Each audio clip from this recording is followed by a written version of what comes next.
Today I come to discuss purification, Islam, cleansing, being clean and healthy. All of these things are related, and that's what we're going to talk about today. So what I wanted to talk about, what I do and why I'm even bringing the subject together in such a way. I'm a iridologist, a healthcare coach. So I help people maintain good health, use their diet or their food selection to heal and increase their ability to be healthy. So following the naturopathic way, we use the creation, nature, food, the sun, the air, the water, all these things that Allah has created to maintain and obtain good health. Now, being a Muslim, it just takes it to like the 10th level, because we don't look at nature, we look at the creation. But in the naturopathic world, the people who are not maybe following a creator, they're just looking at the dunya, they may be missing some of the things that we have that takes up the heart, the body, the mind, and the spirit soul. So we want to look at like what is health, what really is health, because today everybody's talking about health because we do have some epidemics, we got some pandemics, we got a lot of things going on. So really we're looking at health from the stage of sickness, not from really being your best self. It's not as focused as it could be. But what I want to share, and I want to maybe give you some things that will give another edge about how to look at it. So what I did was, when I was listening to the things that are going on the internet and some of the stuff that people are saying, because there's a lot of information, so much out there, so you really don't know what's good, what's not, what's true. So that's why the health coaches that we have today are very valuable, because we have been doing some of this work for a very long time before it was even paid attention to. So we can kind of like clear up all the confusion. So when I want to look at is, I put together what I'm calling the 5-7. All right. So the 5 is our pillars, the 7 is our affirmations. So we got 5-7, 5-7, 5-7. And they are so valuable to health, because that's the foundation of everything you need to stay in nearness to Allah, to start that foundation, to put them 10 toes down, to climb the ladder of Islam, Iman, Ihsan. And that encompasses everything: your body, your mental and emotional self, your spirit, and anything that goes on, which is the dunya. It's going to happen from the time you come into this world till Allah calls you back. You want to manage it in a way that is peace. So we start out, Allahu Akbar. We got our hands up. We're representing the creation. We're opening up our chest. We're breathing. We're taking in encompassing everything that's going on around us. Then we make the salat and we salam out. Assalamu alaikum wa rahmatullah. Assalamu alaikum wa rahmatullah. Peace. So that's the deen in itself. So the whole thing starts with 5-7. So the 5 pillars, we start out believing in Allah and the Prophet, our salat, zakat, Ramadan, making the pilgrimage. Did I leave something out? So that foundation and that concentrating and focusing on that with excellence, because we know we want to go to Ihsan. That's our goal, Ihsan. So that when we set that foundation, in a very serious way. We have taken care of everything that the dunya, this environment that Allah has placed us in. Because this is not a mistake, it's not an accident, because Allah had a mission. He had a mission. He was like, my representatives is going to be here, and they're going to have everything they need. And so when we start out looking at, well, representative, what Allah had already, before he even informed the angels, before he informed Shaitan, Iblis, of what he was going to do, Adam was right there. Beautiful, beautiful. All, when you look at the human body, just the outside is gorgeous. It's a magnificent creation. And the inside, which we can't even hardly understand. I don't care what the science is, all these medical people, they're, the five, the circulatory system, the this, to that, whatever. They don't even, nobody really understands how it all works. So before all of that, and there's Adam laying there, all right?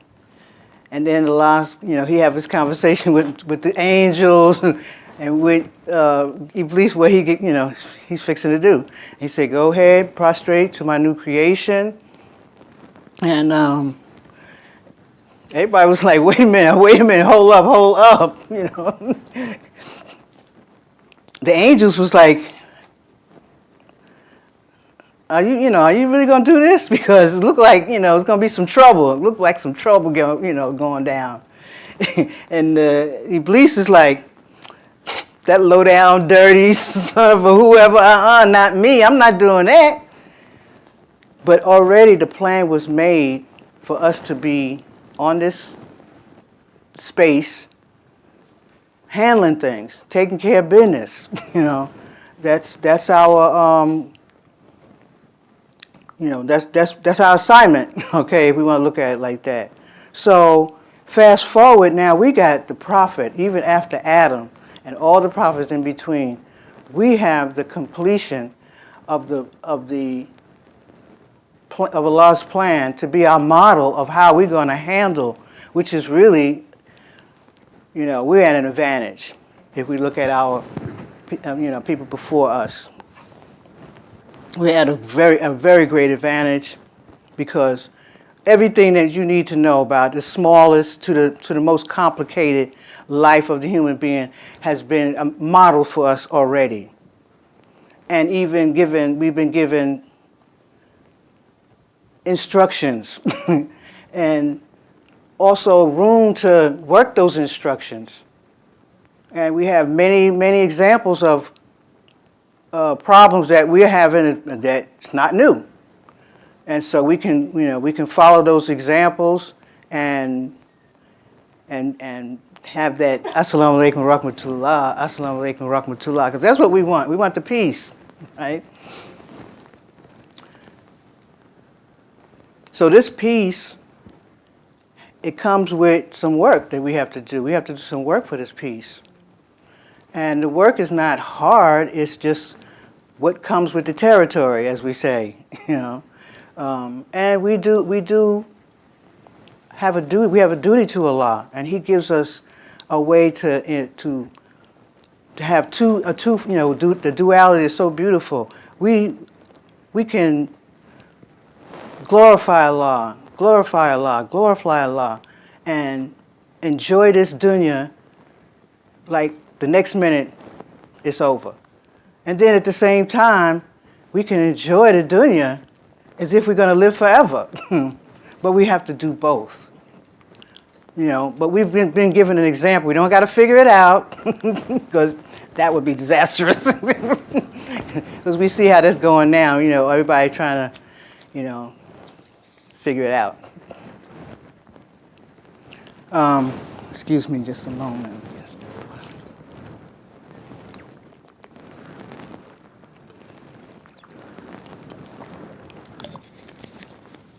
Thank you for patience. So now Adam, okay, he's made up of these this creation: fire, water, air, earth.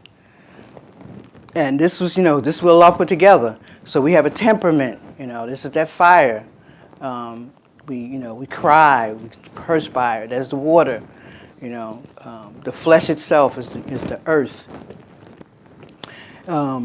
So all these creative elements have given us the ability to be this viceroy, this representative. So we can say, we say you represent. Go ahead, represent, right? And that's what we're able to do with these elements, because now we're flexible, right?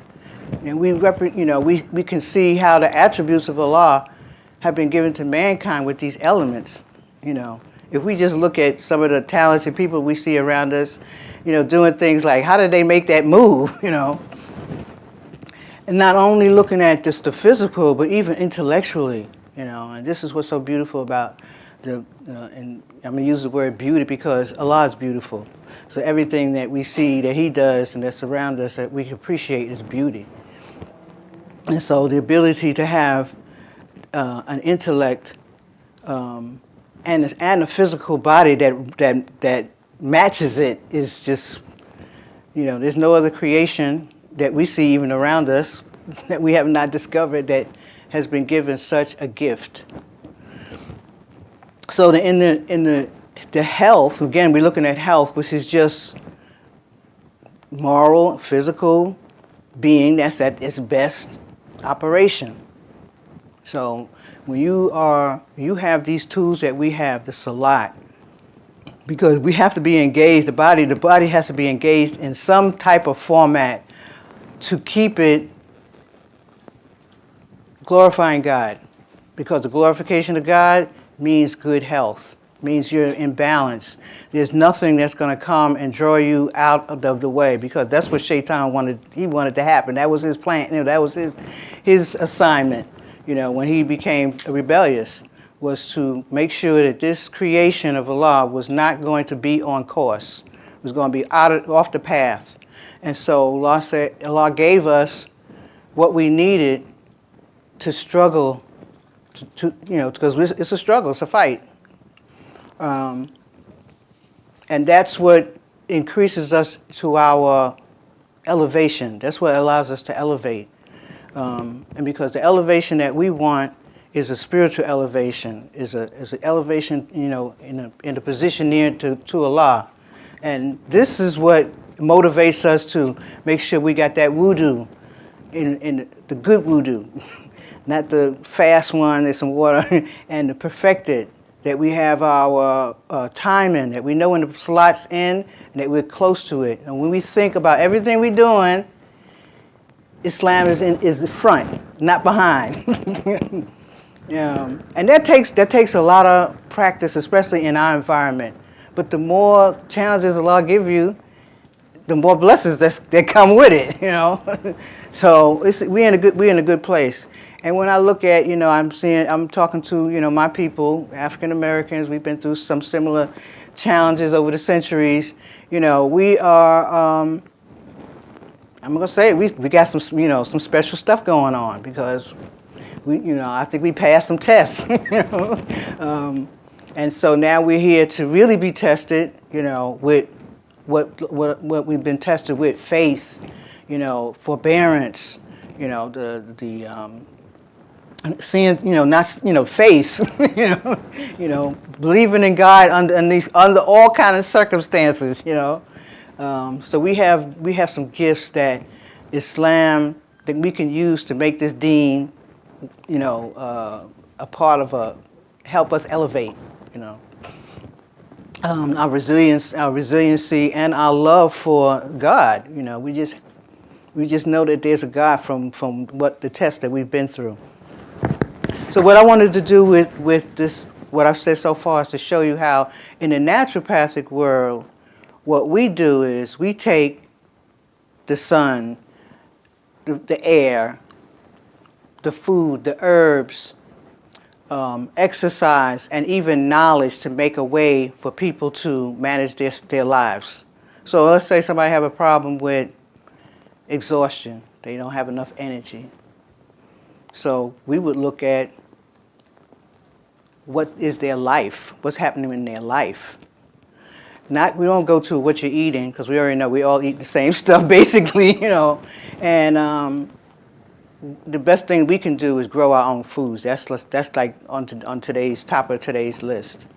But basically, when you're exhausted, it goes back to your life, what you're thinking, how you're being, because energy comes from the heart, and that's the command center for mankind, the heart. No matter what's going on, you're poor, you're rich, you have something, you don't have it, it's that heart that can keep everything going and in a way that is going to support you and everyone around you. So He allows us to, along with our salat, purify ourselves through the heart, through the body, but the heart is the one that's going to keep us on the Siratul Mustaqim. So what does the heart love? Stillness, quiet, meditation, prayer. And in the world we're living in now, it's a fight to even get any of those things that I just mentioned. You have to be really, really intentional, really, really focused. You have to make an environment, which means picking your friends, tweaking your schedule. Sometimes you have to let things go, let people go, let all the activities, you have to sort things out. You have to say, I'm doing too much. Because you know how people say that now, you're doing too much, you're doing too much. Yeah. Everything that you hear going on is really what's happening, These little sayings like the 6, 7, I was like, no, they got the wrong number, 5, 7, okay? So let's talk about the 7 attributes. These attributes are like, they actually are the lifestyle of the deen. That say let's take Qadr, Allah's Qadr, His will. When you know that, anything goes on, it's like, mashallah. You done did everything, mashallah. You don't have to worry. You don't have to try to blame anyone. You just make sure that you're doing as much as you can do of what you know. And that's such a relief, especially in the environment we're in. There's so many things you have to do just to stay just to stay at peace. And then we look at the belief in the afterlife. So we know that put all your efforts in this. It's not the end. This is just a temporary situation. We're just traveling. Okay, we're just traveling. Getting over this bridge to the other side. And then the judgment. We know that everything you're doing, it's like, that's going in the bank. It's on that scale there. It's being recorded. Now everything's recorded. And they got the cameras everywhere. That's nothing. Lots of witness, right? There's lots of witness. So that keep your consciousness and your taqwa, to the place where you like, I gotta, stop. let me get it together. So really, what we're looking at is that everything is on the inside. Everything is on the inside. And so there was a song that I really love. It's a love song. I don't know if y'all heard it before. It's called Not on the Outside, Not on the Outside, Not on the Outside, but inside strong. It's a love song. And I was saying, like, that is so key to what's going on right now, because everything is on how you look. You got your lashes, you got your nails going. What about your hair? Your clothes, that car? Because the dunya is so overwhelming at this time. It's very overwhelming. And when people ask you about yourself, they're not asking you, say, Assalamu alaikum. Walaikum salam. Well, how are you? I mean, how are you? And that's what this is what Allah is saying. How are you? How are you with your nafs? How are you with your deen? How are you with your elevation, your job of being a good Muslim?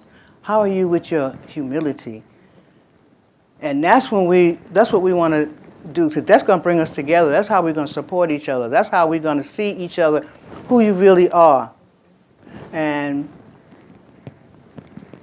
I believe that's where this environment is making us, whether we want to or not, becoming closer, because, everything's a strain now. The finances, just having to find a decent place to stay, having good people around you who are going to be trustworthy, that you can relax with. These are all challenges that we're having today, but they're good because it's part of purification. It's like the wood is being burnt, the metal is being put to fire, and everybody's got to change. Because that's what happens when you say Ashhadu an la ilaha illallah, Ashhadu anna Muhammadan Rasulullah. That means change. You have to change now. Not adjust, you have to change everything. And it had been put to me by one of my teachers in the past, and they mentioned it in the class we was having, and I was like, I wrote a note down. Let me ask this person where to find that in the Quran, like there was going to be a sentence or an ayat that says you have to change. But that's what it means. It means your mindset, because we do have a very big influence on our psychology, on our mental expression of so many things, because we're in the education system, and we're in a big imperialist country, that has a lot of power, and we've been, what's the word? Brainwashed. Okay, we've been brainwashed. Let's call it what it is, and we have to rethink every single thing, everything that we think about, that we've been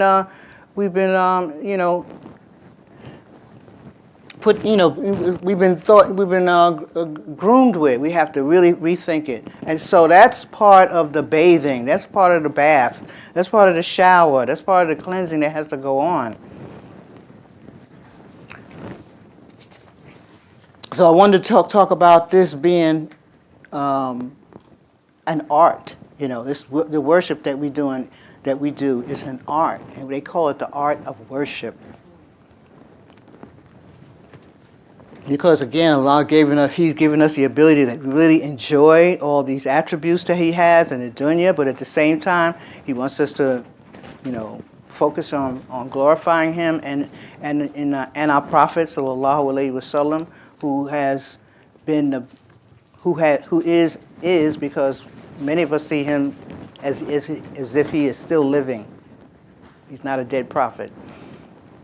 And so his example is so alive and is so relevant to the time that we're in. It's his prophets, the things that he prophesied, the things he talked about, everything. Some of these things is happening today that they're discovering, that he's revealed within the Quran. And so it gives us a heads up on how to be in this world. So I don't want to take too much of everybody's time. My main message was to show how the Islam is a health path. And if we take up seriously the foundation of Islam, our 7 attributes, we take this Quran as a book of policy, procedure, decrees, commands, and our life is now in the hands of these things. We are, as the Prophet said, follow my way and you are guaranteed success. And that's the success we want. So in closing, I wanted to leave you all with some tips, and anybody have any questions? Also, I want to leave some time for that.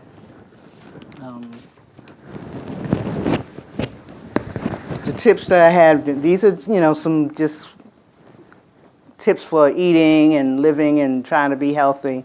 So, Islam talks about everything. So we are encouraged not to fill the stomach up, not to, to leave. It's like have 3 parts and leave 1 empty. That's like in general. So we don't eat, not to eat unless we're hungry. That's the way that really up until maybe the last 70 years people ate. They didn't have food hanging around. There wasn't stores everywhere. Everywhere you leave and there's food here, food there. You smell and stuff. But so we, again, we have some challenges, but we have our tools. So we don't eat unless we're hungry. Stop eating before we get full. That's don't fill up all 3 parts of the stomach. Chew your food thoroughly. Don't drink and eat at the same time. Now that's something that I noticed that is really a habit that everyone has, and that is has a lot to do with a lot of stomach problems that we're having. So you really drink before you eat, water or whatever it is, and then wait. When you're going to eat, wait 30 minutes afterwards to drink. Eliminate before bedtime. Stop eating 2 hours before bedtime. Don't make your stomach a graveyard for the animals. I heard someone else mention that. That wasn't on my list, but I added it. Because, the meat is very addictive, and it takes at least 48 hours for it to even break down in the stomach before it even gets to the colon. And people of African descent, our colon is longer, our lobes are deeper, and our nervous system is more sensitive. So we hold on to things. We are a magnet. So things that are hard to digest get stuck in our system. Eat meat weekly. That's what the person who gave the advice on don't make the graveyard for the animals. Stay away from processed foods and fast foods. That's the challenge today too, because of convenience. Increase fresh fruit and vegetables, and visit the sick. It's a very, very big barakat, a blessing to visit the sick. And this is a challenge for us in this time because we're not even visiting each other. And this is not good. I saw it through COVID. I was very concerned that people weren't taking care of each other because they were so scared to touch and breathe around each other. And it was like a little extreme because, I guess it was new, people were scared, but people weren't getting, because I got the COVID and somebody came and left something on the porch. I was devastated. They didn't even ring the doorbell. They didn't say, hey, I'm on the other side, nothing. A'udhu billahi.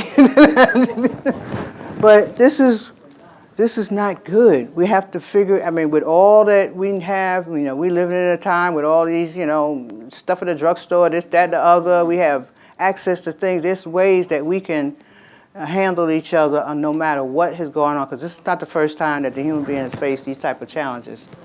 And for the women, this is our job. This is what we need to be doing. Figuring these kind of things out. How do we help people that are sick? No matter what condition, whether it's a pandemic or not. How do we nurture? How do we get back to really nurturing and caring for each other? That we don't have to be in the emergency room for just minor stupid stuff. I'm sorry. But for things that nobody in the past would say, what, you went to the emergency room for that? But because we don't have access to each other, we don't have that where, you can call and say, I'm not feeling good. Can you come over? And that used to be like nothing. Sure. Oh, no, I got to, what happened? All these questions and whatnot. So this is something, an assignment for us to really think about and get into. We have cars, we got money, we got all this stuff in our house. So we need to utilize it to serve. This is part of the, the glorification. And as a healthcare provider, and I've been doing this work for almost 50 years, I can't think of anything that can happen that I can go in my kitchen, I can go in my bathroom, I can go in the backyard and take care of it. Now if I get my, if something falls on my head and I break my arm, I'm going to the hospital. But anything underneath that, we can deal with it. But we have to get that confidence back and not feel, well, unless the medical, because we have a big medical monopoly down, and it's kind of like crippled everybody. But it doesn't have to, because we're those people. We're the Madonna, of the planet. So I hope I was able to give you all something to think about, something to look at health in another perspective. And anybody have any questions? Yes, ma'am. Assalamu alaikum. Walaikum salam. I understand what you said about 5 pillars. What does 7 represent? The 7 affirmations. Okay, so belief in Allah, belief in Allah and the Prophet, belief in the angels, the books, all the scriptures, the 104 books, Injil, Torah. Okay, the Day of Judgment, the Akhirah, and His qadr, His will, of good and evil. Is that 7? Did I hit it all? Yeah, I was just saying, some scholars call it the 6 articles of faith, but some scholars call it the 7 articles of faith, because they split the hereafter and after.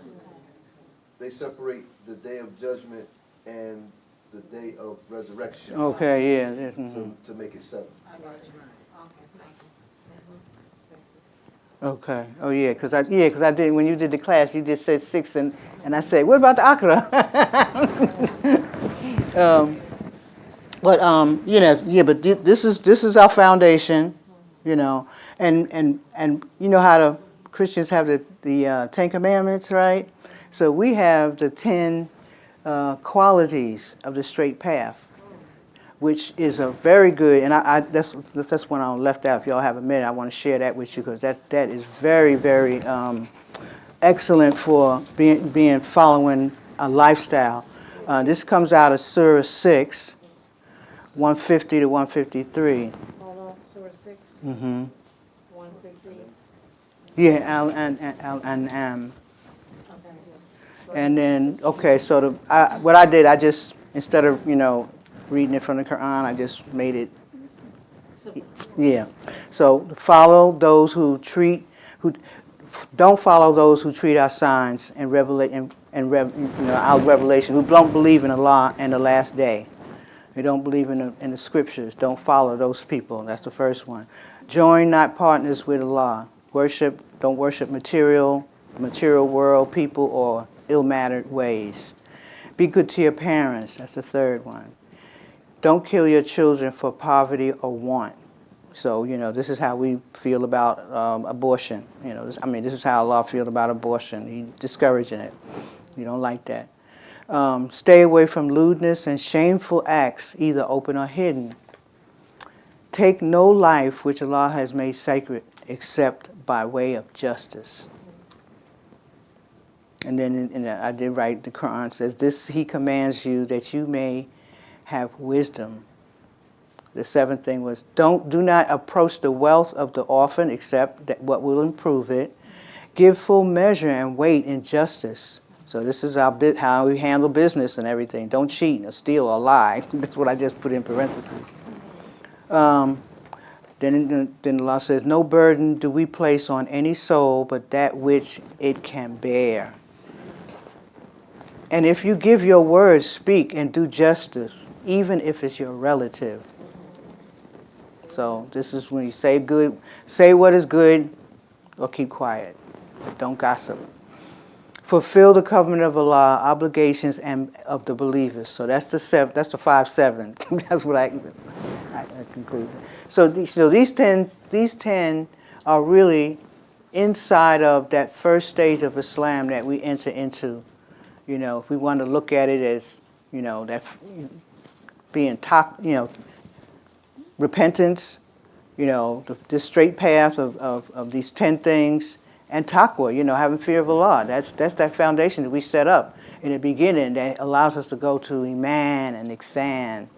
And practicing this and having this foundation makes everything so open to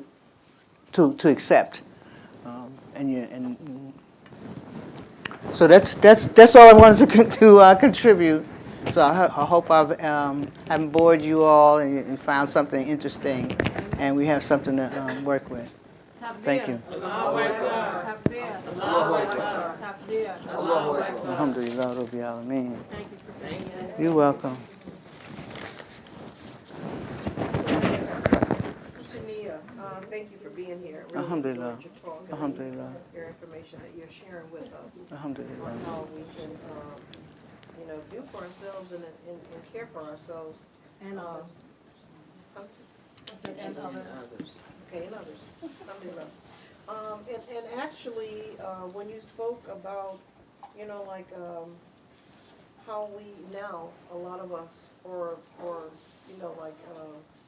to care for ourselves, not where there's anything very serious where we have to go to the hospital, but we can actually put some of those things into our gardens that we can be growing on a regular basis to take care of ourselves. Okay, very good 'Cause I idea. remember when, long time ago, when my mom used to plant and have things in the garden or in the backwoods, that she could go and pull from a tree or whatever, and how to treat, whether it was something to scrape on the knee, or it could have been a dog bite, it could have been anything.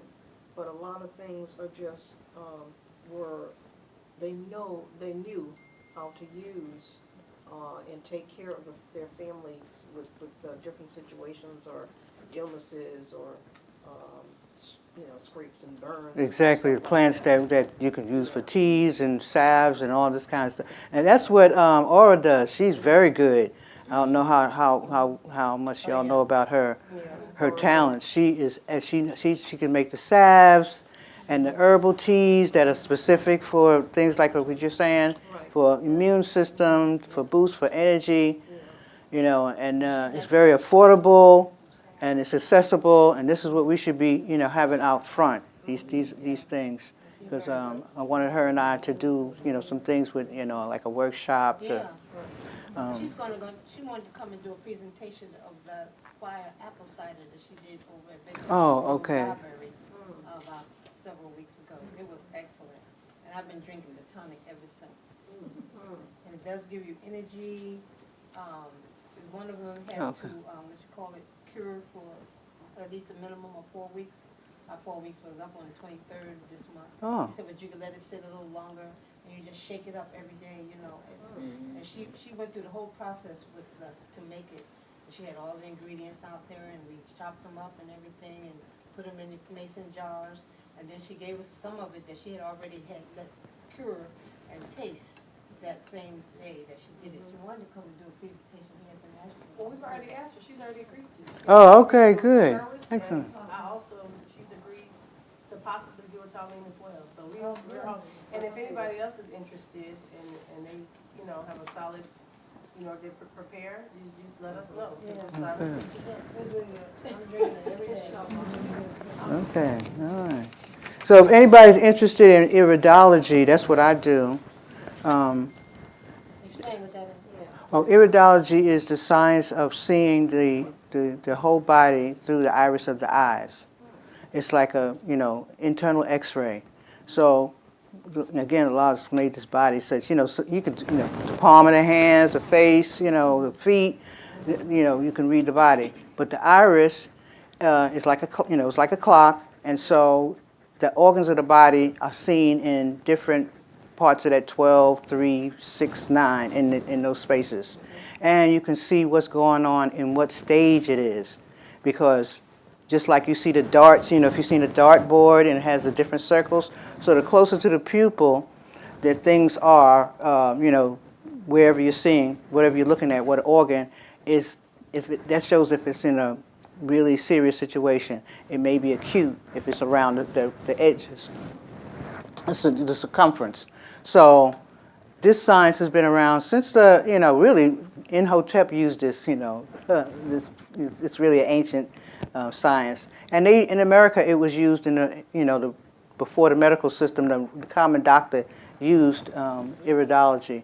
The same ophthalmologists that, look into the eye, they have the ability to see that, but they don't pay attention to that because they're not making no money. So, but what iridology does, it uses for cure or for treatment mineral foods and minerals.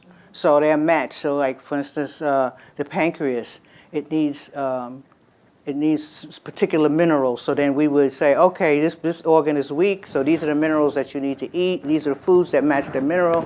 That's how that system works like that. So it's very effective, and it's very direct, and it's clear, and so I've been doing the person I learned from is Dr. Paul Goss, African American. He just passed about 4 or 5 years ago.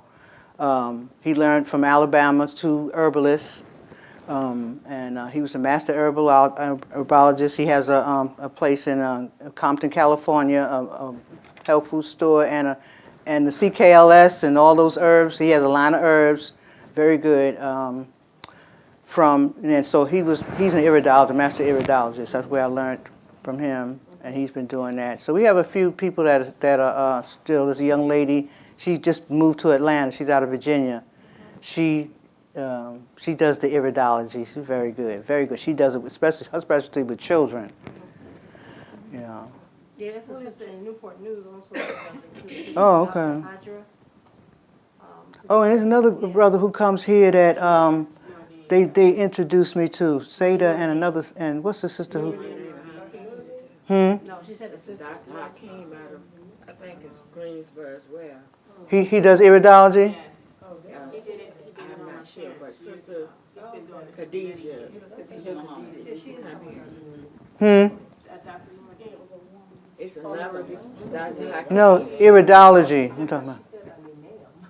No. DJ Muhammad, Yasmin's sister, she Yes, her. years ago. Oh, okay. She was one around here. Oh, okay.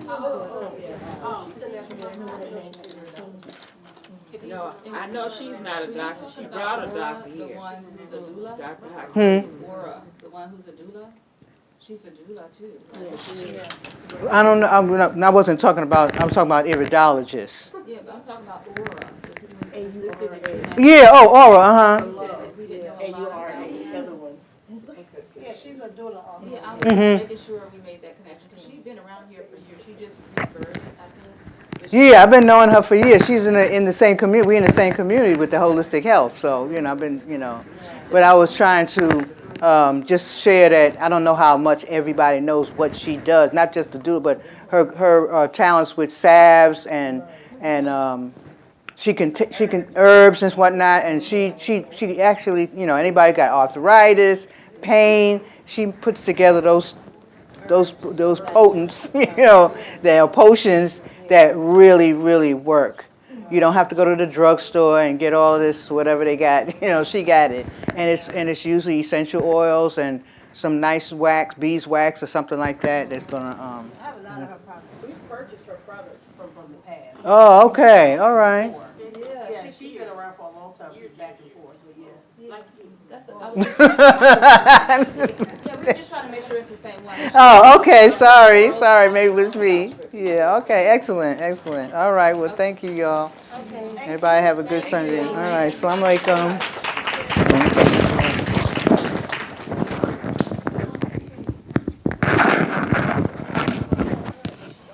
Thank you.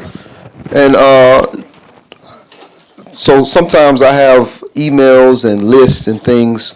So I know you as Sister Vanita. And so I wasn't sure when y'all said who's coming up. But alhamdulillah, I enjoyed that lecture.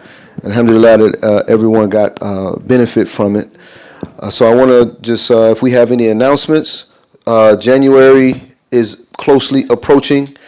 Our first big program in January would be January 16th, inshallah.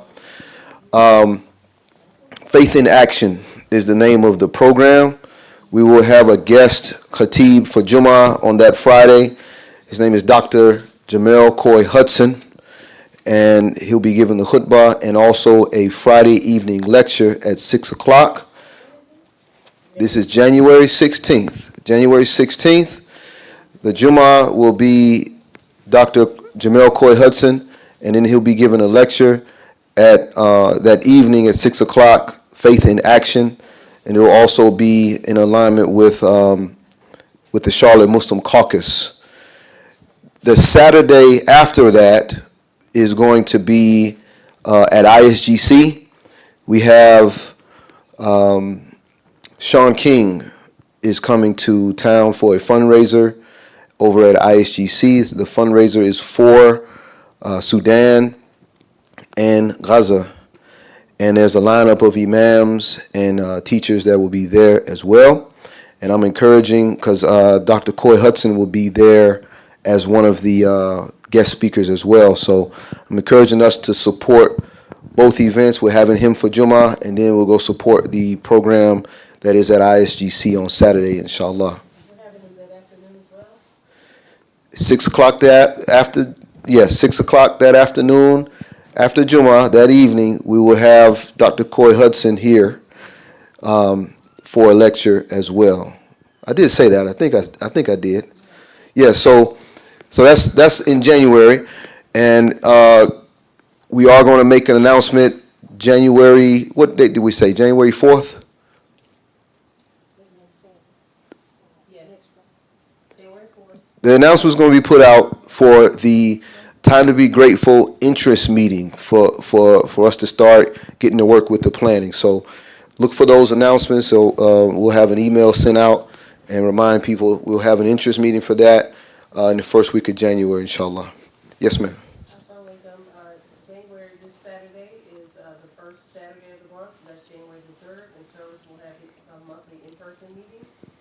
Again, as the email and announcements went out, we're gonna go back to planning activities collectively in class, so please come out, sisters, to not only talk about what you wanna do for January. There's a 5th Saturday in the month of January, so we can plan what we want to do for that outing, as well as what we plan to do in terms of activities for the month of February in preparation for Ramadan. So the theme has already been decided this month, but you can come and help plan for activities. So Ramadan is closely approaching. We're still in the month of Rajab, and it is one of the sacred months on the Islamic calendar. We want to increase your fasting, increase your prayers, and good charity. Alhamdulillah. So And on the 11th, we're having. 11th of what month? January. Okay. Sorry, we're having a parent-teacher community association meeting for the school after Talim. So please come and participate and give your input for the school. And Sister Jenna has calendars back here for $10. $10 calendars. For the school as well. Okay. Alhamdulillah. Let's close out with Al-Fatiha. Bismillahir Rahmanir Rahim. Alhamdulillahi Rabbil Alameen. Ar-Rahmanir Rahim. Maliki Yawmiddin. إياك نعبد وإياك نستعين اهدنا الصراط المستقيم صراط الذين أنعمت عليهم غير المغضوب عليهم ولا الضالين آمين. السلام عليكم.